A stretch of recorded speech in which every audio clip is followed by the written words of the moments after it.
सहाय्यक कामगार आयुक्त सांगली जिल्हा यांच्या मार्फत माननीय कामगार मंत्री तसेच बांधकाम कामगार कल्याणकारी मंडळाचे सचिव तथा आदरणीय ॲडव्होकेट प्रकाश तथा मुख्य कार्यकारी अधिकारी यांना वंचित बहुजन माथाडी ट्रान्सपोर्ट व जनरल कामगार युनियन महाराष्ट्र राज्य सांगली जिल्हा यांच्या शिष्टमंडळाने महाराष्ट्र इमारत व इतर बांधकाम कामगार कल्याणकारी मंडळावर संपूर्ण महाराष्ट्रात जिल्हा स्तरावर नोंदणीकृत बांधकाम कामगारांच्या मधूनच एक प्रतिनिधी मंडळाचे अध्यक्षपदी नियुक्त करा अशी मागणी लेखी निवेदन देऊन केली. त्यांनी आपल्या निवेदनाद्वारे मंडळाला असं म्हटलंय की आदरणीय ॲडव्होकेट प्रकाश तथा बाळासाहेब आंबेडकर संस्थापक अध्यक्ष यांच्या वंचित बहुजन माथाडी ट्रान्सपोर्ट व जनरल कामगार युनियन महाराष्ट्र राज्य सांगली जिल्हा यांच्या मार्फत कळविण्यात येत आहे की श्रमिक, कष्टकरी, मूलमजुरी काबाड कष्ट करीत असणारे नोंदणीकृत बांधकाम कामगारांना सामाजिक, आर्थिक, वैद्यकीय तसेच त्यांच्या मुलांना चांगल्या दर्जाचं शिक्षण मिळावं व आपल्या आईवडिलांच्या बरोबरच भारत देशाचं नाव उज्ज्वल आणि लौकिक करावं म्हणून महाराष्ट्र राज्य शासनाने विविध प्रकारचे बांधकाम कन्स्ट्रक्शन माध्यमातून जमा होणाऱ्या उपकारामधून बांधकाम कामगारांच्या हक्कांच्या रकमेतून नोंदणीकृत बांधकाम कामगारांसाठी हितासाठी हक्काचं मंडळ स्थापन केले. सध्या महाराष्ट्र इमारत व इतर बांधकाम कामगार कल्याणकारी मंडळांच्या महाराष्ट्र राज्य अध्यक्षपदी माननीय कामगार मंत्री यांची नियुक्ती केली असून ते संपूर्ण राज्याचा कारभार पाहत आहेत. त्यांच्या अध्यक्षतेखाली बांधकाम कामगार मंडळाच्या धोरणात्मक निर्णयात बरेच फेरबदल करण्यात आलेत. काही खाजगी कंपनीला विविध कामांसाठी ठेके देऊन खाजगीकरण अधिकच मजबूत करीत असल्याचं दिसून येत आहे. आम्ही वंचित बहुजन माथाडी ट्रान्सपोर्ट व जनरल कामगार युनियन यांच्या मार्फत वरचेवर आपणास व शासनास कळवित आहोत की बांधकाम कामगार कल्याणकारी मंडळात बांधकाम कामगारांचेच शिक्षित मुलांना त्यांच्या शैक्षणिक पात्रतेनुसार सरळ सेवा भरतीसाठी निवड करावी. कारण कामगारांचे कल्याणकारी हिताच्या योजनेच्या नावाखाली खाजगी कंपनीला पोचण्यासाठी कामगारांचा मंडळात जमा असलेल्या हक्काच्या पैशाची खिरापत वाटण्यात येते. आता शासनाने खाजगी कंपनीचा नोकर भरती करणारा GR रद्द केला. त्यामुळे मंडळाच्या कामासाठी खाजगी तत्वावर खाजगी कंपनीचे कर्मचारी भरले आहेत. त्यांची भरती बेकायदेशीर ठरत असून ती भरती रद्द करून सरळ सेवा भरती प्रक्रियेत बांधकाम कामगारांच्या सुरक्षित बेरोजगार मुलामुलींना समाविष्ट करण्यात यावं. हे कामगारांच्या हिताचा व हक्काचा धोरणात्मक निर्णय ठरेल. याचबरोबर विविध प्रकारच्या योजनेच्या नावाखाली म्हणजेच मध्यान्ह भोजन, सुरक्षा साहित्य त्यांच्याबरोबर बांधकाम कामगार व त्यांच्या कुटुंबियांनी आरोग्य तपासणी या नावाने कोट्यावधी रुपये आर्थिक भ्रष्टाचार झाला असल्याचं स्थानिक व राज्य स्तरावरील वृत्तपत्र आणि वाहिन्यांवरून बातम्या प्रसिद्ध झाल्यात.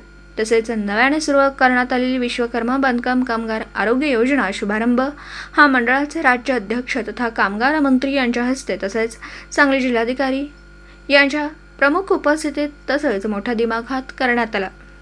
मंडळाचे माननीय सचिव तथा मुख्य कार्यकारी अधिकारी तसेच अप्पर कामगार आयुक्त सो आणि सहाय्यक कामगार आयुक्त सो सांगली हे प्रामुख्याने उपस्थित होते.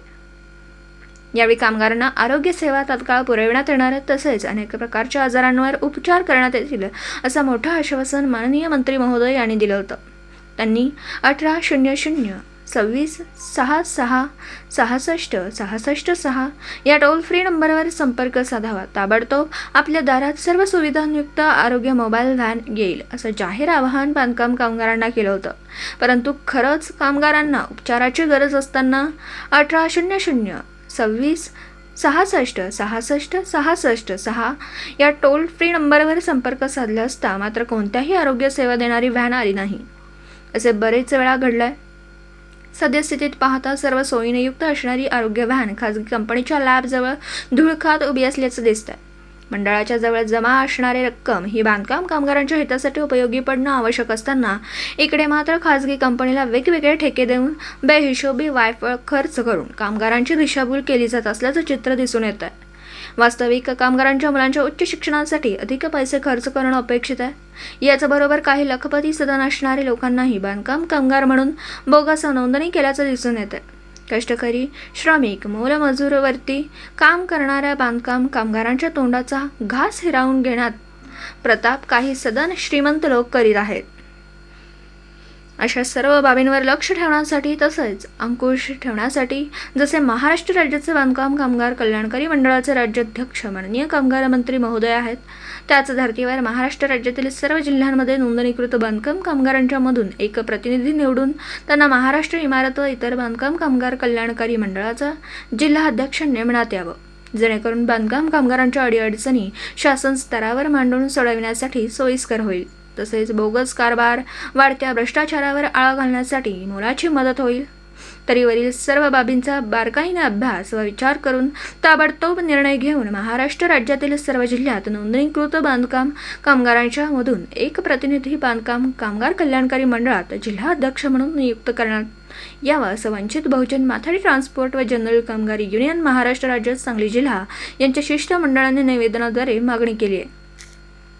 यावेळी वंचित बहुजन माथाडी ट्रान्सपोर्ट व जनरल कामगार युनियन महाराष्ट्र राज्यात सांगली जिल्हाध्यक्ष संजय कांबळे, महासचिव अनिल मोरे सर, जिल्हा संपर्क प्रमुख संजय भूपाल कांबळे, सांगली शहर अध्यक्ष युवराज कांबळे, दीपाली वाघमारे, शिवाजी त्रिमुखे, संदीप कांबळे, बापूसा तोरणे, विक्रम आठवले, शरद आठवले, धनंजय आठवले, जगदीश कांबळे, प्रदीप मंचद, इसाक सुतार, राहुल वनुरे, ज्ञानेश्वर खरात, सुभाष पाटील, जावेद आलासो, श्रीराम चौगुले, अनिकेत गैराजे, अक्षय मोरे यांच्याबरोबर बांधकाम कामगार मोठ्या संख्येने उपस्थित होते.